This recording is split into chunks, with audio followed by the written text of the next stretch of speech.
ज्ञान को भी देख सकते हो, ज्ञान आया कि नहीं। ये तीन उसके मुख्य लक्षण हैं, सुख, दुख और मोह। याद रख लो, सुख, दुख और मोह। जब तुम्हारी आत्मा सुख का अनुभव करने लगे बिना किसी बाहर के कारण के, बिना किसी बाहर की घटना के, अपने आप बैठे हो एकांत में और आत्मा में सुख है, अच्छी अनुभूति हो, प्रसन्नता है, ये समझ लो कि इस समय हम सतोगुण के साथ जुड़े हुए हैं। और यदि वहां पर दुख अनुभूति होने लगी, संताप अनुभूति होने लगी, इनमें चिंता शुरू हो गई, बिना कारण बैठे हैं चिंता कर रहे हैं, तो चिंता जब होने लगे तुम्हें तो समझ लेना कि अब हम रजोगुण के साथ जुड़े हुए हैं। और जब प्रमाद आ जाए, आलस्य आ जाए, प्रमाद मोह तमसो भवद अज्ञाने हो जाए, कुछ न सूझे, ऐसी स्थिति में समझ लेना कि अब तमोगुण के साथ जुड़ गए हो तुम। हर एक व्यक्ति इसका अनुसंधान करके समझ सकता है कि इस समय वो किस गुण के साथ है। तो गुणान्वितम, इस गुणान्वित होने को ज्ञानी लोग देखते हैं, और जिस गुण के साथ अन्वित होता है वो उस अवस्था में वो उस प्रकार के काम करने लगते हैं, उस प्रकार से उसका उपयोग करते हैं वो।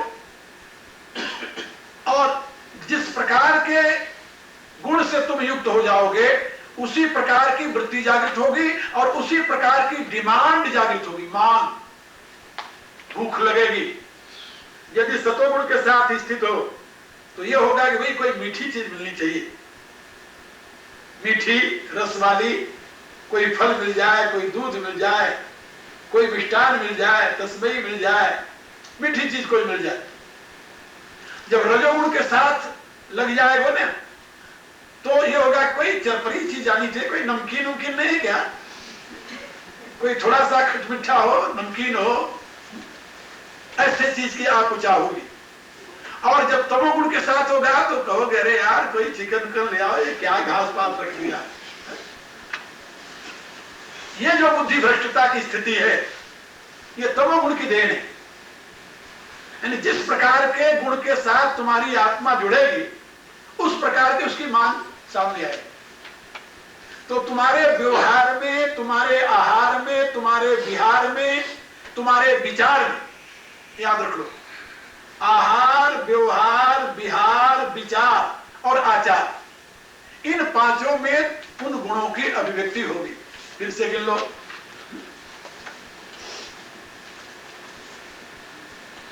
आहार, विहार, व्यवहार, विचार और आचार, इन पांचों में तुम्हारे अंतर की अभिव्यक्ति होगी। तुम्हारी आत्मा जिस गुण के साथ होगी उस प्रकार के ये पांचों तुम्हारे जीवन में अभिव्यक्त होंगे।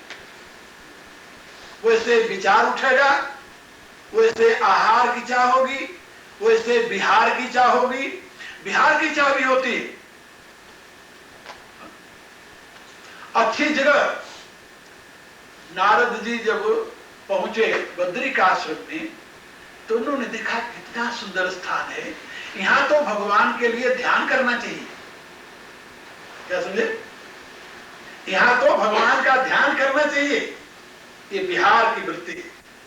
अब यदि कोई विषयी व्यक्ति वहां पहुंचे तो क्या सुंदर शांत स्थान है, यहां तो कोई नृत्य गान होना चाहिए।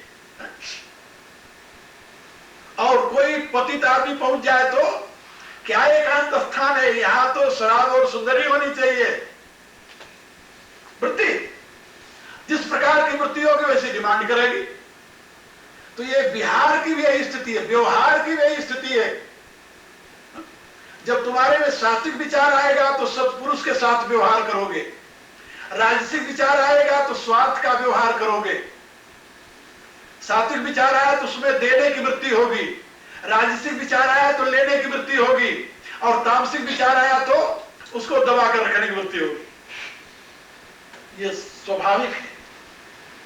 ये विचार और विचार इसी प्रकार के तुम्हारे में उठेंगे, अच्छे, बुरे और निकृष्ट। तो आहार, विहार, व्यवहार, विचार और आचार, तुम्हारा आचरण भी वैसे हो जाएगा। ये पांचों तुम्हारे अंतर की स्थिति को अभिव्यक्त करने वाले हैं। और ये कैसे? जिस गुण के साथ तुम्हारी आत्मा जुड़ती है उस गुण के अनुसार इनकी अभिव्यक्ति होती है। इसलिए भगवान ने बताया उत्क्रामंतम स्थितम वापी भुंजानम वा गुणान्वितम। ये गुणान्वितम को आखिर में जोर देकर कहा। विमूढ़ानुपश्यन्ति, लेकिन मूर्ख आदमी तो जानता नहीं कि ये मेरे आत्मा की दुर्गति हो रही या सदगति हो रही, ये नीचे गिर रहा है या ऊपर जा रहा है, ये पतन के रास्ते पर है या उत्थान के रास्ते पर है। विमूढ़ानुपश्यन्ति, लेकिन पश्यन्ति ज्ञान चक्षुष, ज्ञान दृष्टि वाला तुरंत देख लेता है कि ये गलत रास्ते पर चलने लगा, मनेरा खबरदार,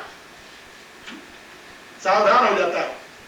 सावधान कहते हैं, सावधान माने अवधान सहित, सावधान माने अवधान सहित, अवधान माने बुद्धि, बुद्धि के साथ हो जाता है। जब कहते हैं किसी से सावधान, सावधान माने क्या होता है?